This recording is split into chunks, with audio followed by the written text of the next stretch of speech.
Hi there, welcome to Own It for Good.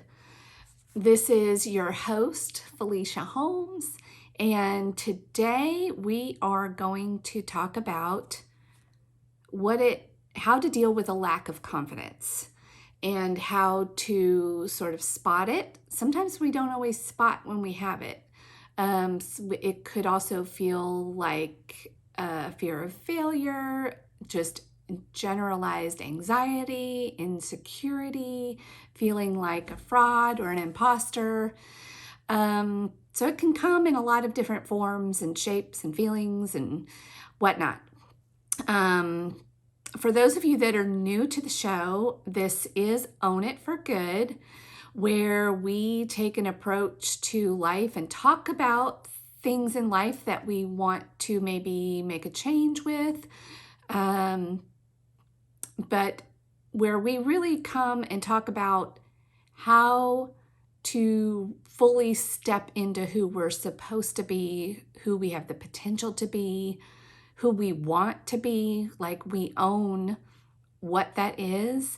And we also own the things that are getting in our way, so it's about self-awareness, self-responsibility, self-agency, all of those things. And Own It is an acronym. You can go to my website or on social media or prior episodes to find out a little bit more about that. But today I really want to talk about a lack of confidence. And I have a couple of so part of this story or today's episode is just going to be getting very vulnerable and personal with you. Because this is actually something I'm going through now. And actually today I thought I recorded this podcast earlier today, and it was a total failure. And so here I was doing and for those of you that are listening, I also do a video version of this on that I can upload to YouTube for people that prefer YouTube. My mom is one of them. Hi, Mary, if you're watching. She's one of my biggest fans, and she just loves the YouTube format. So, and I like YouTube as well. I've found a lot of really helpful people that I follow on that too. So, with people consuming information in the form that they want it these days, I really felt like that was a good idea. So anyway, and this is only relevant, if you, number one, want to know different ways to find me, or if you're referring or sending my podcast out to other people, which I so appreciate if you do that, if it resonates with you or you think it might help somebody else. And if if they prefer whichever format, both are available. So sorry, I've been talking a lot today because, as I said, I recorded this earlier today.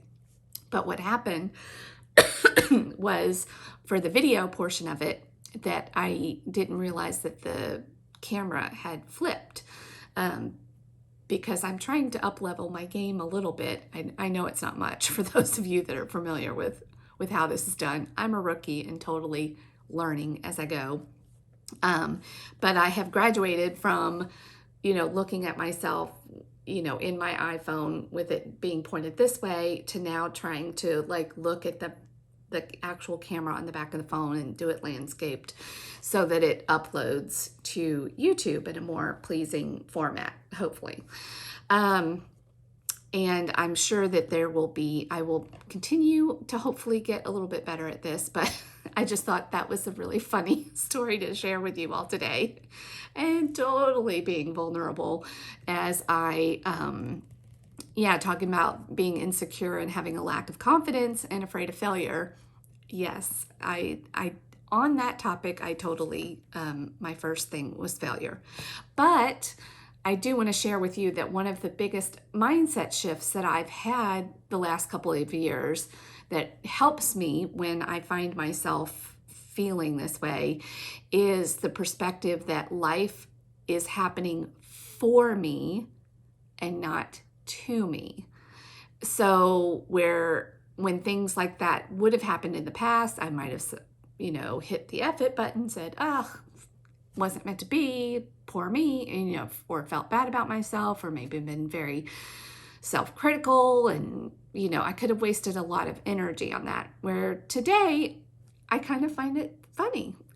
And I've shared it with a couple of other friends today. And that, guess what? I did a podcast today on this topic of confidence and fear of failure, and I totally flopped. Anyway, so that is just one little personal, hurdle that I've even had to deal with today. And then getting the energy back, because doing this actually does take a lot of energy, at least for me. It takes a lot of brain power, a lot of physical energy, and, just learning and doing something new. It just takes a lot of energy. So here I am a few hours later after I've kind of gathered my composure. I've had some nourishment. I have eaten some good food. I've had, some good time out in nature to just sort of recenter myself and think about, well, whatever you said earlier needed to be refined, and another message needed to go out for whoever is listening. So, lack of confidence. And how I wanted to relate to, and if you're human, you felt this. And it can be really hard to overcome. And there's a lot of reasons and things that may contribute to it. There's perfectionism that often comes into play, thinking that it needs to be right, or somehow there needs to be this level of credibility or experience to do something in your mind. And even though you might have done some things and you feel qualified to help or put yourself out there in a capacity, you maybe project onto other people that they will judge you. What are you doing? You can't do that. Who do you think you are? And that's tough, and I think that's actually the way our brains are wired. Our brains really like certainty. And when you're doing something new, you don't have that. So there's this fear, and your brain wants to protect you, and it wants to keep you safe. And that is in the comfort zone. That is where experience is, where maybe we'd be comfortable doing something new, but only if it's with a certain people that make us feel safe, that we're comfortable with. But to put yourself out there or do something new, whether it's a new career, maybe it's a new sport, maybe it is something in your house with parenting, all kinds of scenarios where you could be new at something. Or maybe it's not even that you're new at something, but you're putting yourself out there in a new way with a new audience, perhaps. Where maybe inside the walls of our own home, we can talk all day long about a certain topic or subject. And maybe we even graduate to a group of friends or a Bible study group or something where we can talk about it. And then somebody says, hey, you ought to, maybe do that. And then an opportunity might come, and then you're asked to maybe speak or share your knowledge or expertise, or given an opportunity for a promotion or a job. Anyway, y'all know what I'm talking about. I can tend to ramble a little bit. So, especially when I'm talking off the cuff like this. So, personally, what has happened in my world, of course, doing this whole podcast is something new. Everything it seems like I'm doing on a daily basis is new the last couple of years. But as I've been building my coaching business, I have a space where I am known and where people trust and like me and use my services. But to then go outside of those walls and really on my own and even develop my own business apart from that as a coach it's been brand new in doing this podcast, and I'm a podcast junkie, a bibliophile, book junkie, anything audible, anything I can listen to while I'm, walking or doing stuff around the house, or in my car. That's usually what I'm listening to instead of music or something else. So that, of course, was the first thing that I wanted to do when I felt like I really had something to share and worthwhile. And as I started getting feedback of, hey, you really need to do this. Have you ever thought about doing this? And I was like, what? Me?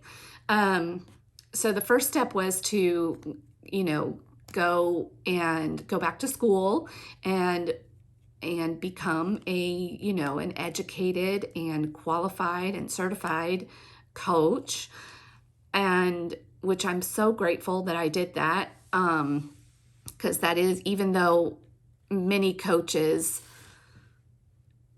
find themselves in this field because they do have a natural gift for it, counselors, therapists, there's this natural gift for it. And in the coaching world, you don't have to, it's unregulated right now. You don't have to have any kind of certification. Anybody can really slap the title coach on themselves and build a business, and many do. And not that there's necessarily anything wrong with that. It just wasn't the path that I wanted to take.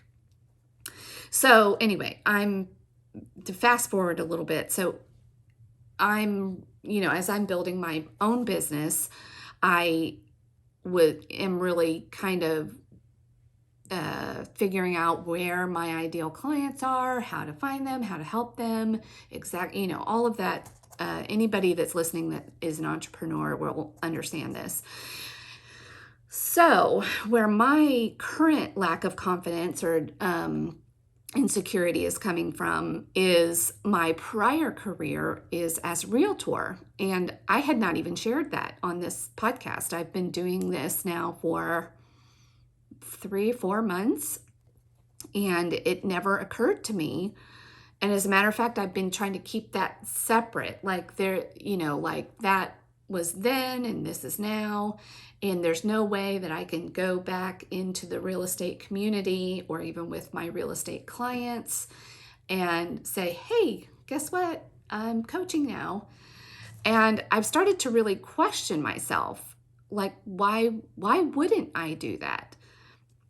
Especially when the system that I have come up with is even called Own It. Why am I not owning that reality of my life experience, my career experience? And also the process of real estate itself is about ownership. So I think God was kind of knocking on my head, pretty roughly, like, you're being kind of hard-headed there, Felicia. But it was I really was struggling with this insecurity of like, I haven't even, I went from selling this much down to this much because I chose to, go and get certified in coaching and build this new business. And so I thought maybe I had lost credibility among my peers, and maybe with some I have, or I will, but that's not really up to me.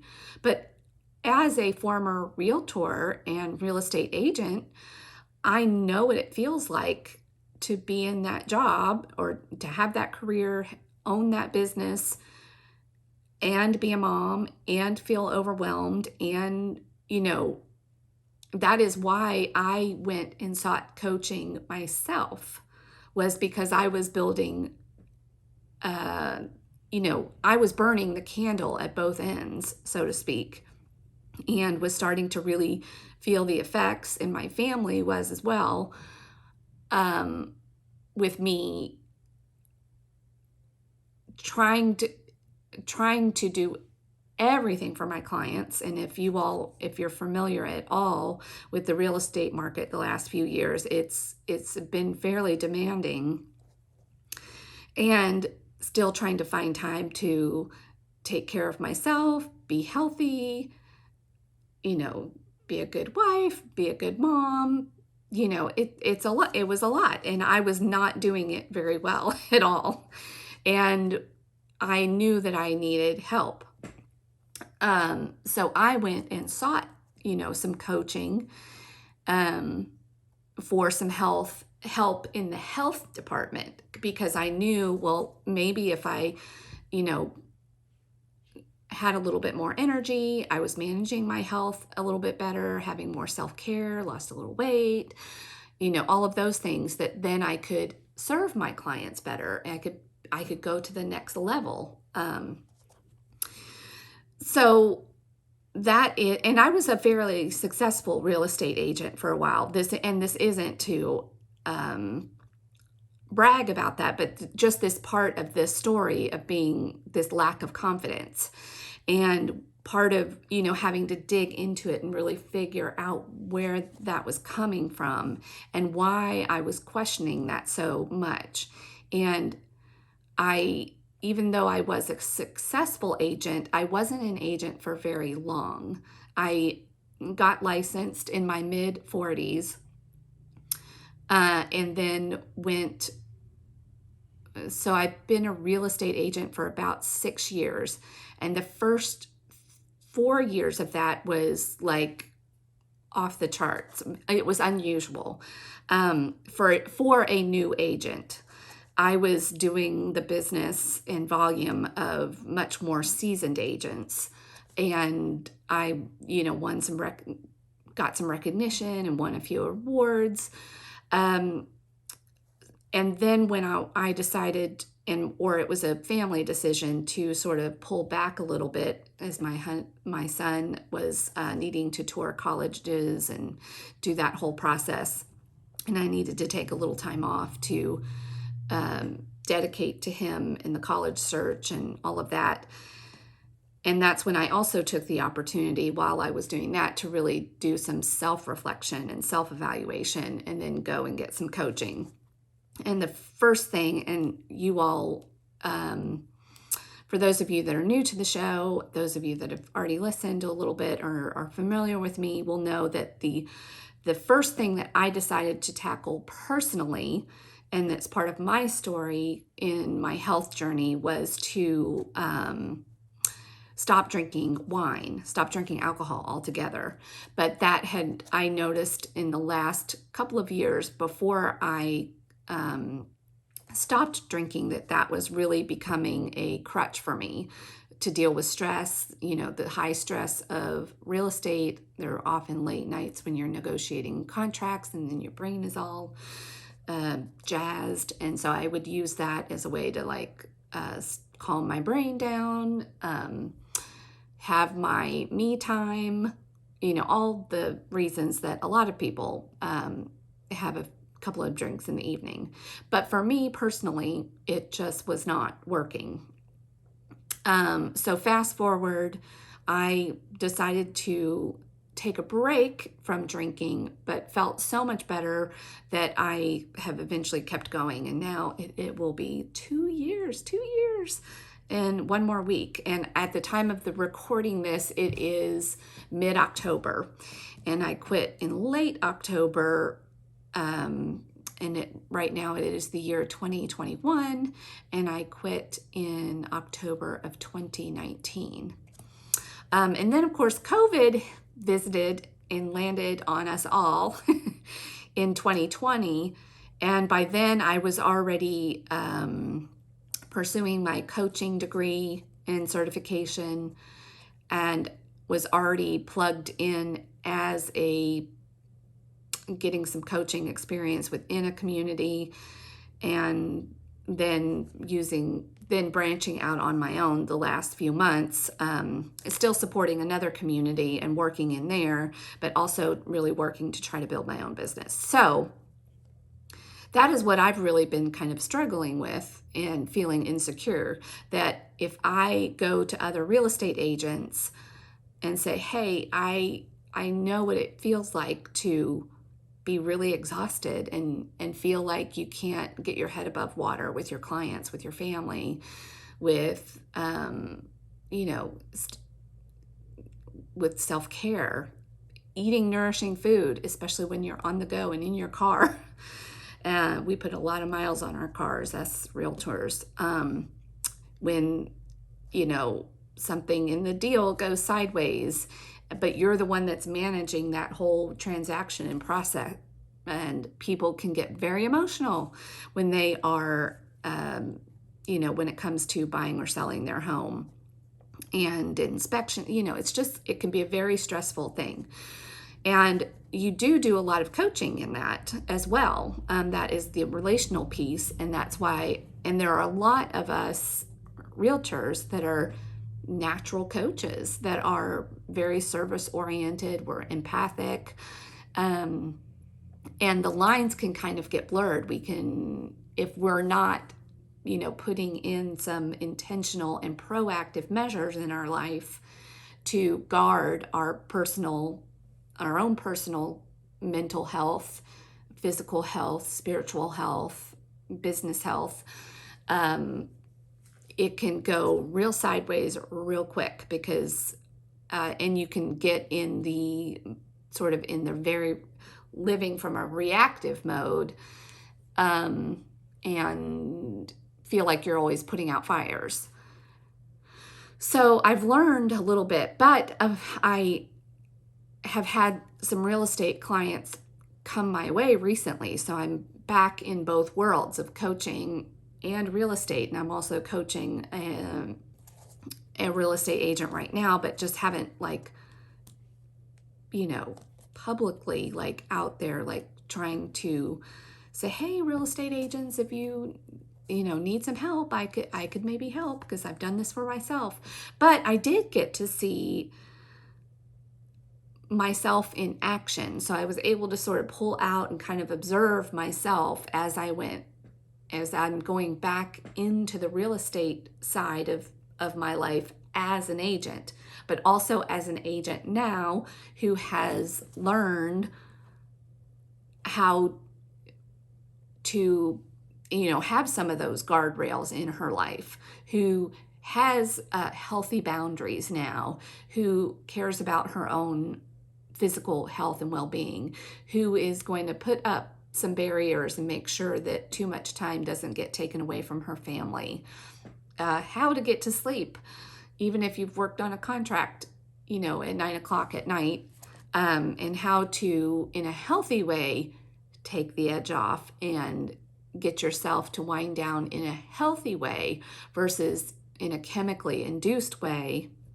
that then leaves you and steals from tomorrow. And learning how to even nourish myself on the go a little bit better, thinking proactively through my day. Oh, if I've got to be out, how am I going to make sure that I have proper hydration, healthy food? And it doesn't, and listen to me say this and watch me say, if you're on video, that I don't have this all figured out.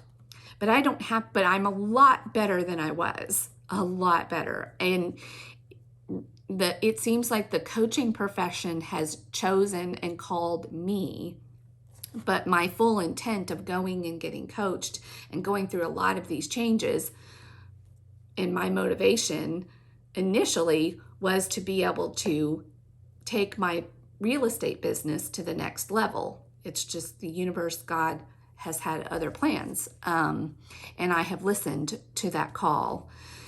So anyhow, I've had to really do a lot of self-talk around this, that it makes complete sense for me to go and tell other real estate agents. That doesn't mean that every real estate agent needs to think, oh yeah, Felicia could really be the best. But even if there's 5 real estate agents out there that maybe listen to me or learn about me and can, that I can help, and I can help improve their business and their personal life. I want to do a holistic approach and help other people look at their lives holistically, like I did for myself and like I continue to do.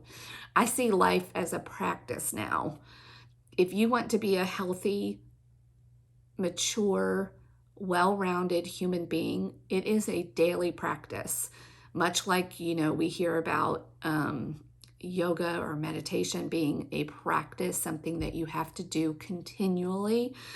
I see that life is a practice, and I am a faith-based coach as well, and just person. It's just who I am. So I can't, for me, it would be inauthentic not to include that in my approach. But when I look at scripture, those are the words we see a lot in the Bible, that we have to continually, like Jesus talks about this a lot, we have to continually pray, continually renew our minds. Life is a practice.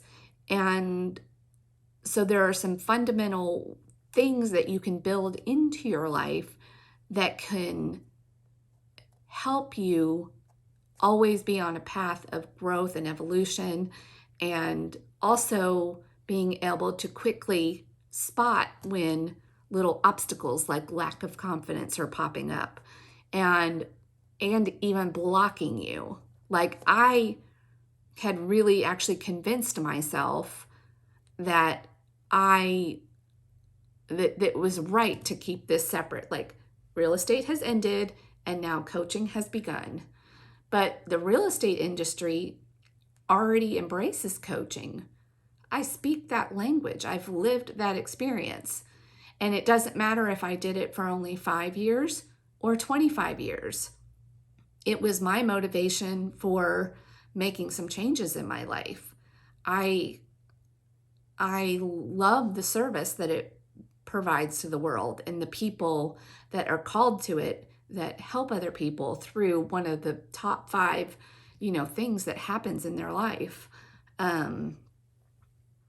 So as I've been challenging myself and really questioning my own thoughts and my own lack of confidence and feeling like a fraud or an imposter, I'm going to just do it anyway, is part of what I've come down to, where for the past few months I was sort of wrestling with, well, it's just not the right place for me.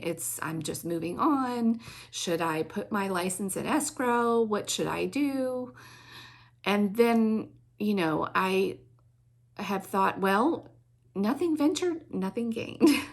So I will just see what God has to say about that. And if I can help even one agent be a better agent by making some healthy changes and putting some healthy boundaries in place with themselves and with clients and with their family, then that actually helps the people that they're serving, and so on. So it all has a ripple effect.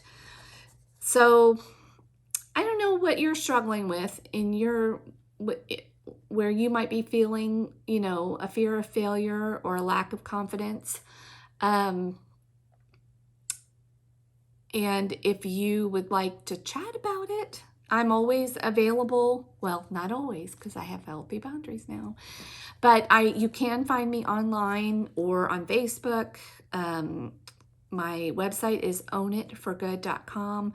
I do have an online community where we talk about things like this. And that is growing, called Own It for Good. And I would just love for you to step up and own it for good. You don't have to be tired all the time. You don't have to be exhausted. Life doesn't have to be overwhelming. You can overcome that by owning it for good. And it is for good. It's for your good. It's for the good of everyone. So that's all I have to say for today. And hopefully this recording went good. And if not, that's okay too. There's always the next one. And I'm going to continue to improve and learn and get better at this. So anyway, thanks for giving me a few minutes of your time. Talk to you later.